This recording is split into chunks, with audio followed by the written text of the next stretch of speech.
ತಕ್ಷಣದಿಂದಲೇ ಜಾರಿಗೆ ಬರುವಂತೆ ಬಡ್ತಿ ನೇಮಕಾತಿ ಪ್ರಕ್ರಿಯೆಯನ್ನು ರಾಜ್ಯ ಸರ್ಕಾರ ರದ್ದುಗೊಳಿಸಬೇಕು. ಅಲ್ಲದೆ ಬಹು ವರ್ಷಗಳ ಬೇಡಿಕೆಯಾಗಿರುವಂತಹ ಒಳ ಮೀಸಲಾತಿ ನಿಯಮವನ್ನು ಕಟ್ಟುನಿಟ್ಟಾಗಿ ಜಾರಿಗೆ ತರಬೇಕೆಂದು ಮಾದಿಗ ಒಳ ಮೀಸಲಾತಿಗಾಗಿ ಚಾಮರಾಜನಗರದಿಂದ ರಥಯಾತ್ರೆ ಆರಂಭಿಸಿರುವ ರಥಯಾತ್ರೆಯ ಮುಖಂಡರಾದಂತಹ ಭಾಸ್ಕರ್ ಪ್ರಸಾದ್ ಇಂದಿಲ್ಲಿ ರಾಜ್ಯ ಸರ್ಕಾರವನ್ನು ಒತ್ತಾಯಿಸಿ ಬೆಳಗಾವಿ ನಗರದಲ್ಲಿಂದು ಸುದ್ದಿಗಾರರೊಂದಿಗೆ ಮಾತನಾಡಿದ ಅವರು, ಇನ್ನು ಚಾಮರಾಜನಗರದ ಬಿ ಕೃಷ್ಣಪ್ಪ ಸಮಾಧಿ ಸ್ಥಳದಿಂದ ಆರಂಭವಾದ ಮಾದಿಗ ಒಳ ಮೀಸಲಾತಿ ಹೋರಾಟದ ರಥಯಾತ್ರೆ ಇಂದು ಬೆಳಗಾವಿಗೆ ತಲುಪಿದ ಹಿನ್ನೆಲೆಯಲ್ಲಿ ಸಂಘಟನೆಯ ಮುಖಂಡರಾದ ಭಾಸ್ಕರ್ ಪ್ರಸಾದ್ ಅವರು ಇಂದು ಸುದ್ದಿಗೋಷ್ಠಿಯನ್ನು ನಡೆಸಿ ರಾಜ್ಯ ಸರ್ಕಾರವನ್ನು ತರಾಟೆಗೆ ತೆಗೆದುಕೊಂಡಿದ್ದಾರೆ.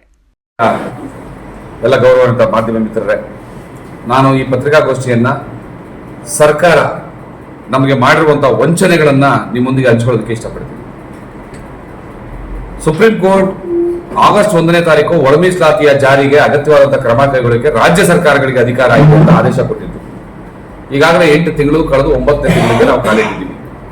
ಈ 9 ತಿಂಗಳಲ್ಲಿ ಪಕ್ಕದ ಆಂಧ್ರ, ತೆಲಂಗಾಣ, ಈ ಹಿಂದೆ ತಮಿಳುನಾಡು ಮತ್ತು ಹರಿಯಾಣ ಎಲ್ಲ ಕಡೆಯೂ ಕೂಡ ಇಂಪ್ಲಿಮೆಂಟ್ ಆಯಿತು. ನಾವು ದಕ್ಷಿಣ ಭಾರತ ನೋಡುವಾಗ, ಯಾಕಂದ್ರೆ ಉತ್ತರ ಭಾರತಕ್ಕೆ ಒಳ ಮೀಸಲಾತಿಯ ವಿರೋಧಿಗಳು ಅನ್ನುವಂತಹ ಒಂದು ಸಂದರ್ಭವನ್ನೇ ಸೃಷ್ಟಿ ಮಾಡ್ಕೊಂಡಿದ್ದಾರೆ. ದಕ್ಷಿಣ ಭಾರತ ನಾವು ನೋಡುವಾಗ ಈಗಾಗಲೇ ಆಂಧ್ರ, ತೆಲಂಗಾಣ ಆದಮೇಲೆ ತಮಿಳುನಾಡಲ್ಲಿ ಈಗಾಗಲೇ ಇರುವಾಗ ಕರ್ನಾಟಕ ಇದನ್ನ ಮುಖ್ಯವಾಗಿ ಜಾರಿಗೆ ತರಬೇಕಾಗಿತ್ತು.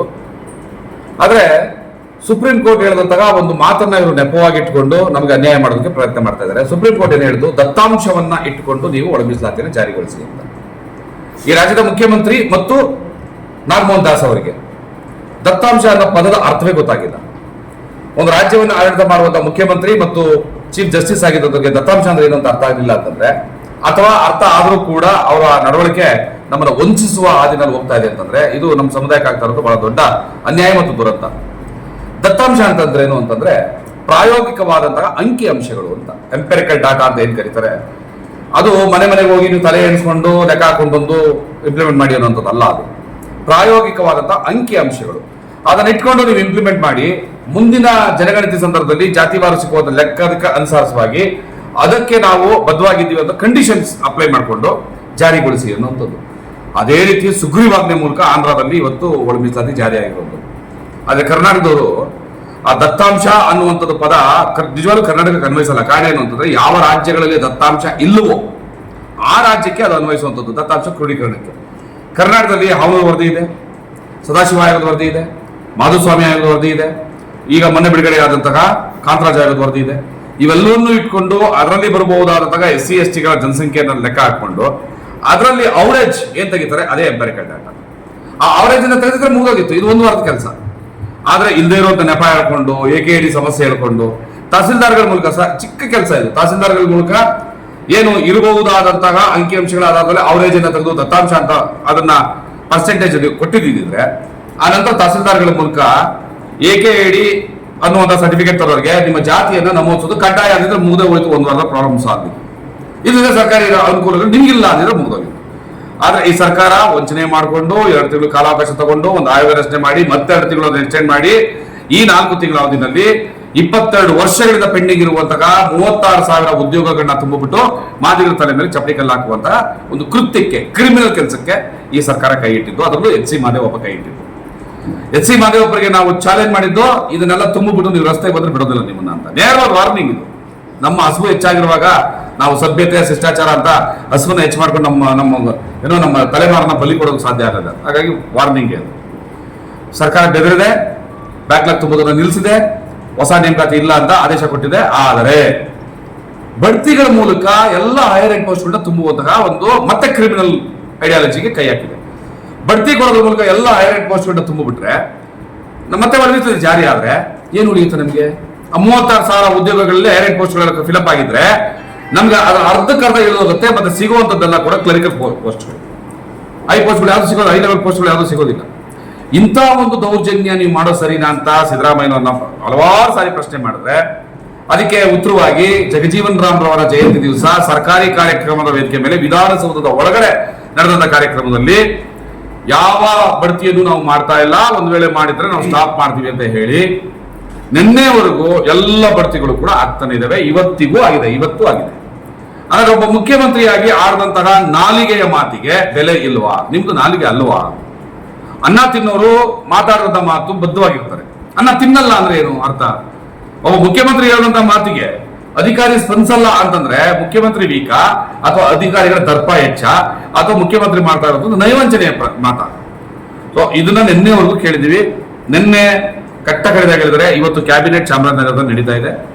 ಕ್ಯಾಬಿನೆಟ್ ನಲ್ಲಿ ಡಿಸಿಷನ್ ತಗೊಂತೀವಿ, ಎಲ್ಲ ಬಡ್ತಿಗಳನ್ನ ಸ್ಟಾಪ್ ಮಾಡ್ತೀವಿ. ಒಂದು ವೇಳೆ ಈ ಡಿಸಿಷನ್ ಜಾರಿಗೆ ಬಂದ್ರೆ, ಬಡ್ತಿಯನ್ನ ಸ್ಟಾಪ್ ಮಾಡಿದ್ರೆ ನಾವು ಈ ಸರ್ಕಾರವನ್ನ ಗೌರವಿಸ್ತೀವಿ. ಇಷ್ಟೇ ಮಾತು ತಪ್ಪಿದ್ರು ಕೊನೆಗಾದ್ರೂ ಕೂಡ ಮಾತಿನ ಮೇಲೆ ನಿಂತರಲ್ಲ ಅಂತ ಗೌರವಿಸ್ತೀವಿ. ಆದ್ರೆ ಏನು ಈ ಹಿಂದೆ ಆಗಿರುವಂತದ್ದೆಲ್ಲವೂ ಕೂಡ 28ನೇ ತಾರೀಕು 10ನೇ ತಿಂಗಳು 2024 ಅನ್ವಯ ಆಗುವಂತೆ ಅದೆಲ್ಲವೂ ಕೂಡ ರದ್ದಾಗಬೇಕು. ನಾಳೆಯಿಂದ ಹೊಸಾದ್ ಮಾಡ್ತೀವಿ ಅಂದ್ರೆ ಓದಂತ ಸಾವಿರಾರು ಪೋಸ್ಟ್ಗಳಿಗೆಲ್ಲ ಯಾರು ಹೊಣೆ ಅಲ್ಲ. ಆಗ್ಲೂ ಕೂಡ ನಾವು ಸುಮ್ಮನೆ ಇರೋರು ಅಲ್ವೇ ಅಲ್ಲ. ಆ 28/10/2024 ಅನ್ಯಾಯ ಆಗೋ ರೀತಿ ಎಲ್ಲ ಬಡ್ತಿಗಳನ್ನ ಸ್ಟಾಪ್ ಮಾಡಿದ್ರೆ ಇವ್ರನ್ನ ಗೌರವಿಸುವಂತ ಕೆಲಸವನ್ನ ಮಾಡ್ತೀವಿ. ಇಲ್ಲ ಅಂದ್ರೆ ಮುಂದಿನ ಚುನಾವಣೆಗಳಲ್ಲಿ ಇವರು ನಮ್ಮ ಮನೆ ಬಾಗಿಲಿಗೆ ಬಂದ್ರೆ ಇವ್ರನ್ನ ಊರೊಳಗಡೆಗೂ ಕೂಡ ಸೇರಿಸೋದಿಲ್ಲ. ನಮ್ಮ ನಾಲ್ಗೆಗಳು ಮಾತಾಡೋದೇ ಬೇರೆ ಆಗ್ತದೆ. ಸರ್ಕಾರಕ್ಕೆ ನಮ್ಮ ಸಮುದಾಯದ ಹಸುವನ್ನ ಲೆಕ್ಕ ಇಟ್ಕೊಂಡು ಮಾತಾಡ್ತಾ ಇರೋದು ಎಚ್ಚರಿಕೆ ಮಾತುಗಳು.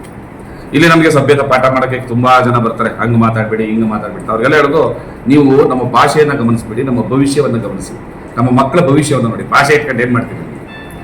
ಹೊಟ್ಟೆ ತುಂಬಾ ಊಟ ಸಿಕ್ಕರೆ ನೆಮ್ಮದಿಗೆ ಹರಿಸ್ತಾರೆ. ಹಸುವಲ್ಲಿ ಬೇಯಿಸಕ್ ಹೋದ್ರೆ ತಲೆ ಮೇಲೆ ಕಲ್ಲಾಗ್ತದೆ, ಅದು ಕೋಪ ಬರ್ತದೆ. ಹಂಗಾಗಿ ಹೇಳುವಂಥದ್ದು ಈ ಸರ್ಕಾರಕ್ಕೆ ಎಚ್ಚರಿಕೆ. ಮುಂದಿನ TP ZPಗಳಲ್ಲಿ ನೀವು ಸರ್ವನಾಶ ಆಗ್ಬೇಕು ಅನ್ನೋದಾದ್ರೆ ಈ ಮಾದಿಗರಿಗೆ ನೀವು ನ್ಯಾಯವನ್ನ ಕೊಡಬೇಡಿ.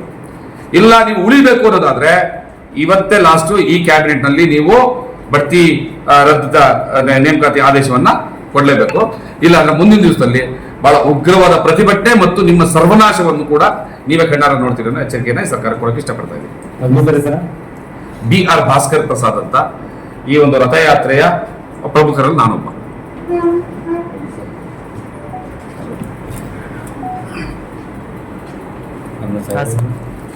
ಪ್ರಶಾಂತ್ ರಾವ್ ಅಂತ ಒಳ ಮೀಸಲಾತಿಗಾಗಿ ಈಗಾಗಲೇ ಚಾಮರಾಜನಗರದಿಂದ ಭಾಸ್ಕರ್ ರಾವ್ ಅವರ ಟೀಮ್ ಈ ಒಂದು ಒಳ ಮೀಸಲಾತಿಗಾಗಿ ಏನು ಒಂದು ಜಾಗೃತಿ ಕಾರ್ಯಕ್ರಮ, ಹೋರಾಟದ ಕಾರ್ಯಕ್ರಮ ಇಟ್ಕೊಂಡಿದ್ದಾರೆ. ಅದಕ್ಕೆಲ್ಲ ನಾವು ಬೆಳಗಾವಿ ಜಿಲ್ಲೆಯ ಎಲ್ಲ ಮಾದಿಗ ಮುಖಂಡರು ಸ್ವಾಗತ ಕೋರುತ್ತಾ, ಇದು ಭಾಸ್ಕರ್ ರಾವ್ ಅವ್ರು ಏನು ಹೇಳಿರಲ್ಲ, ಈಗ ಸರ್ಕಾರಕ್ಕೊಂದು ಎಚ್ಚರಿಕೆ ಕೊಟ್ಟರ, ಅದಕ್ಕೆಲ್ಲ ನಮ್ಮ ಬೆಳಗಾವಿ ಜಿಲ್ಲೆ ಎಲ್ಲ ಮಾದಿಗರ ಬೆಂಬಲ ಐತಂತ ಈ ಒಂದು ಮಾಧ್ಯಮ ಮುಖಾಂತರ ಎಲ್ಲರಿಗೂ ಧನ್ಯವಾದ.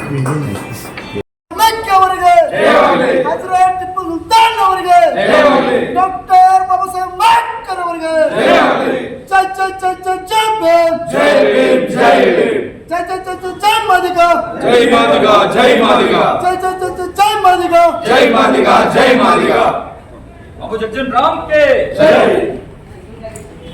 ಈ ವೇಳೆ ಜಿಲ್ಲಾ ಮಾದಿಗ ಸಮುದಾಯದ ಬೆಂಬಲ ವ್ಯಕ್ತವಾಗಿದ್ದು, ಮಾದಿಗ ಸಮುದಾಯದ ಮುಖಂಡರಾದಂತಹ ಡಾಕ್ಟರ್ N. ಪ್ರಶಾಂತರಾವ್ ಐಹೊಳೆ ಅವರು ಕೂಡ ಮಾತನಾಡಿದ್ದು, ಭಾಸ್ಕರ್ ಪ್ರಸಾದ್ ಅವರ ನೇತೃತ್ವದಲ್ಲಿ ನಡೆಯುತ್ತಿರುವಂತಹ ಈ ಹೋರಾಟಕ್ಕೆ ಬೆಳಗಾವಿ ಜಿಲ್ಲಾ ಮಾದಿಗ ಘಟಕದಿಂದ ಸಂಪೂರ್ಣ ಬೆಂಬಲ ಇದೆ ಎಂದು ತಿಳಿಸಿದ್ದಾರೆ. ಇನ್ನು ಪತ್ರಿಕಾಗೋಷ್ಠಿಯಲ್ಲಿ ರಥಯಾತ್ರೆ ಹೋರಾಟ ಸಮಿತಿಯ ಮುಖಂಡರು, ಬೆಳಗಾವಿ ಜಿಲ್ಲಾ ಮಾದಿಗ ಸಮುದಾಯದ ಮುಖಂಡರು ಕೂಡ ಇದೇ ವೇಳೆ ಹಾಜರಿದ್ದರು.